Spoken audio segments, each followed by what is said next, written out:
রক্তদানের মতো মহৎ কর্মসূচি কেন করা হয় তা হয়তো বলার অপেক্ষা রাখে না, কারণ মহৎ কাজের কোনো ব্যাখ্যা হয় না। বক্তা রাজ্যের প্রাণী সম্পদ বিকাশ দপ্তরের মন্ত্রী সুধাংশু দাস শুক্রবার সকাল 10:30 খোয়াই জেলা মহকুমা শাসক কার্যালয় কনফারেন্স হলে খোয়াই এডিএম ক্রিয়েশনাল সোসাইটির উদ্যোগে এই রক্তদান শিবির করা হয়। এদিনের রক্তদান শিবিরে উদ্বোধন করেন রাজ্য প্রাণী সম্পদ বিকাশ দপ্তরের মন্ত্রী সুধাংশু দাস। রক্তদান শিবিরে মোট 70 জন রক্তদাতা স্বেচ্ছায় রক্তদান করেন। এদিনের এই রক্তদান শিবিরে মন্ত্রী ছাড়া উপস্থিত ছিলেন জেলা পরিষদের সভাধিপতি জয়দেব দেববর্মা, খোয়াই জেলা শাসক ডিকে সিনহা, মহকুমা শাসক বিজয় সিনহা, জেলা পরিষদের সদস্য সুব্রত মজুমদার সহ অন্যান্য দপ্তরের আধিকারিকরা উপস্থিত ছিলেন।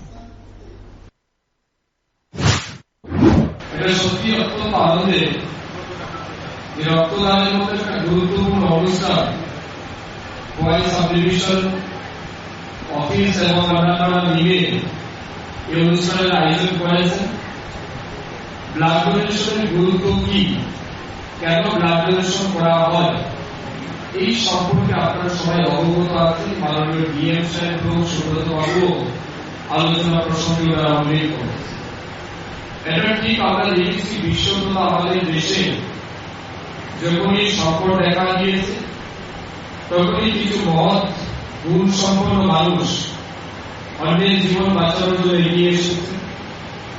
এবং ভারতবর্ষের ইতিহাসও আমরা যতটুকু জানি দেখেছি যে 1942 সালে যখন দ্বিতীয় বিশ্বযুদ্ধের ভয়াবহতা ছিল তখন আমাদের ভারতবর্ষের প্রথম ব্লাড ব্যাংকের সূচনা হয়, ব্লাড সংরক্ষণের ব্যবস্থা চালু হয়, যাতে করে এই দ্বিতীয় বিশ্বযুদ্ধে যারা ইনজুর হয়েছে, বিভিন্ন যুদ্ধ চলাকালীন সময়ে যারা আক্রান্ত হয়েছে তাদের জীবন বাঁচানোর জন্য এই প্রয়াসটা করা হয়েছে।